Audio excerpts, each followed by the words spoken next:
All right, Slack began trading just moments ago. It opened at $38.50 a share. It's already risen to $41.94.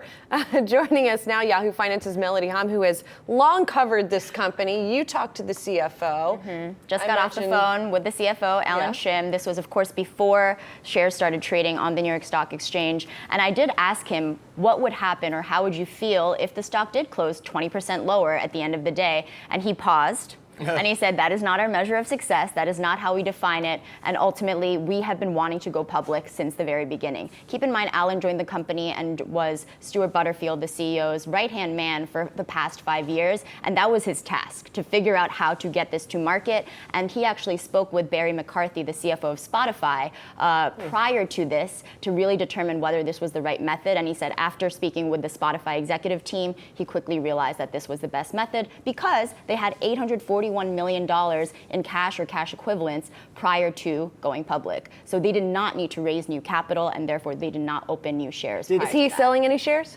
He said he's not selling any shares right now. Okay, so that's important to know, but Yeah. I'm just curious because we were talking about before they started trading, is this maybe a negative indicator because getting out when the getting's good? Exactly. He was saying that, he didn't directly, I did ask that question on your behalf, and he was saying that venture capitalists have been very supportive of the company, which is very true. Excel, Andreessen, SoftBank, they're all in this. So to be honest, when you think about all the private capital going into the markets right now, they have the leverage. They have the opportunity to say, hey, we're kind of good right now because all of these private investors have been supporting us. I do want to make mention that Stuart Butterfield, as I noted, he was the co-founder of Flickr, which then sold to Yahoo. So I know a lot of discussions were being had about, oh, couldn't this have been an acquisition, whatnot. Yep. I don't think he was happy with that route. I think he always had a dream as a serial entrepreneur to bring the company public himself, to feel as though he has autonomy, and that's part of the direct listing process as well.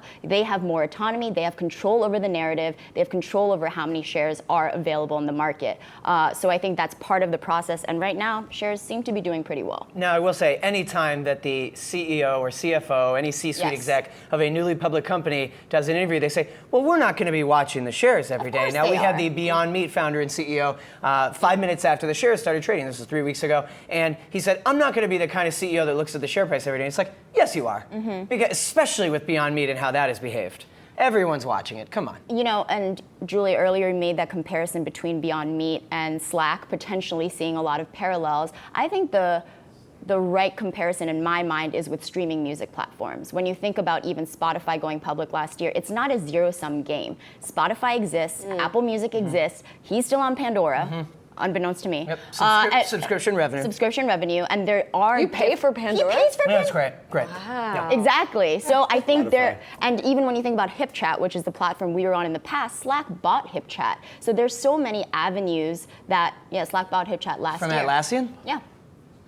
And actually, funnily enough, speaking of Flickr, SmugMug bought Flickr from Yahoo. So I've heard of half of these things. Well, and then the other day, a PE firm bought both. Was it Shutterstock Snapfish. and Snapfish? Yes. I'm trying to keep up with the names. SmugMug? SmugMug. You've heard of SmugMug. That's where you order photos online. But I still use a dial phone. Photos shared with us are all on SmugMug, Yes. But I think the fact that you have all of these roll-ups illustrates, first of all, the fickleness of even these software as a service businesses, or, like, what's to stop the next thing from coming up and superseding chat and Slack. And yes, you say it's not a zero-sum game, but yet you do have these various platforms rising and falling in prominence. To your point, both can be true, right? So there is no moat. There is no economic moat at this point in time. And Leon Cooperman actually made some interesting comments on Squawk Box this morning on CNBC, specifically saying he does not buy into these companies because he recognizes that anyone can swoop in at this point, hypothetically. Well, let's